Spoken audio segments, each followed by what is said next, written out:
Hey everybody, this is Donnie from Adex Clubs, and I'm here to talk to you today about the differences between maces and clubs. If you haven't noticed, maces and clubs are making a comeback, and with good reason. They work. They've been around for over 2,000 years. The first difference that you'll notice right off the bat is that a club is a lot shorter than a mace, but the mace is a long-handled club. A lot of traditional maces have a round globe down at this end. This is unique to the Adex club, having this shape. Clubs, on the other hand, they're commercially available. They're made out of plastic, wood, and metal. The club is very versatile. There's a lot of exercises you can do with the club, a lot more than what the mace has, but the mace in and of itself is a different tool. You notice the length of the handle puts the user at a disadvantage, because the further you move your grip down, the more that the mace wants to pry out of your hands. You see the way it's going up on that side like that.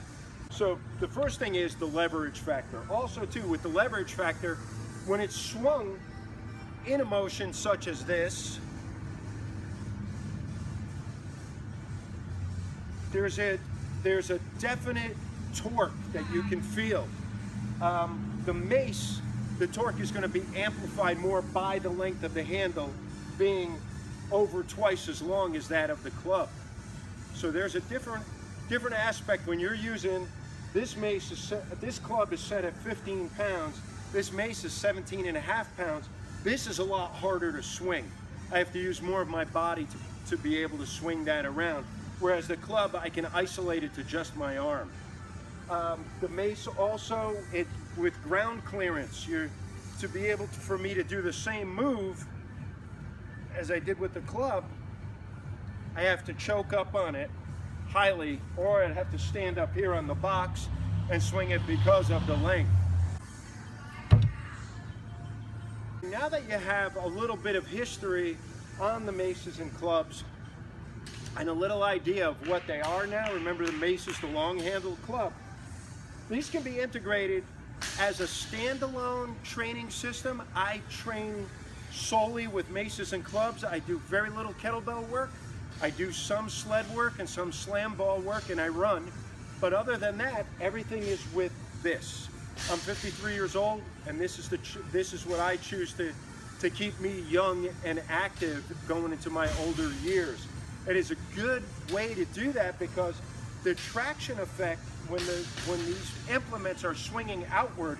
So if I'm taking the club like this, the traction effect that is on my joints, my shoulder, my elbow, and my wrist, opens up the joints instead of compressing them like traditional barbell lifting and dumbbell lifting, and it allows fresh nutrients and fresh blood into an area where we have poor blood flow to start with. So that benefit in and of itself is great. Clubs have been used to rehabilitate shoulder injuries and also prehabilitate, meaning trying to prevent or cut down the risk of shoulder injuries.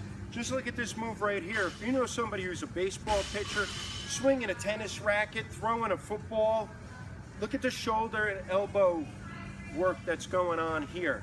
This is stuff that you can't really get done with a dumbbell. And like I mentioned before, the traction effect of that opens up. You can't get that ballistic feel by swinging a dumbbell like this where the weight is in your hand. Or even a kettlebell. A kettlebell has a little bit of ballistics. Look how much longer the handle is and where the lever is here. That gets the swing going, and it produces, I believe a 15-pound club will produce somewhere around 500 foot-pounds of torque when swung at a big arc. The mace, on the other hand, is long to start with. This is a 17.5-pound mace, and that's going to produce over 500 foot-pounds of torque when I'm swinging it in a circle.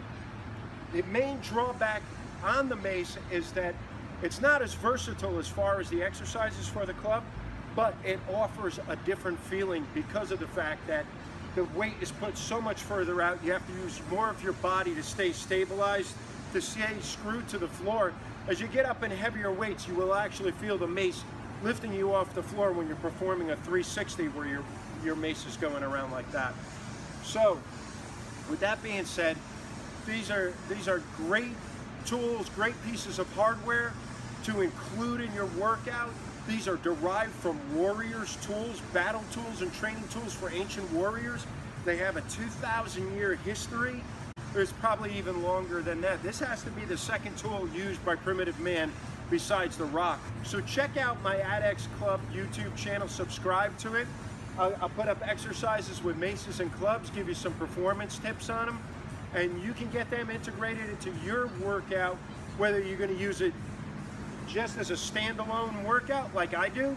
I train, 90% of my training is done with maces and clubs, and that's what I like to do. Or if you want to add it in as a supplemental to, you know, when you're doing heavy bench presses or shoulder exercises or after your Olympic lifting, or even for triathletes to keep their upper body strong without putting on too much muscle.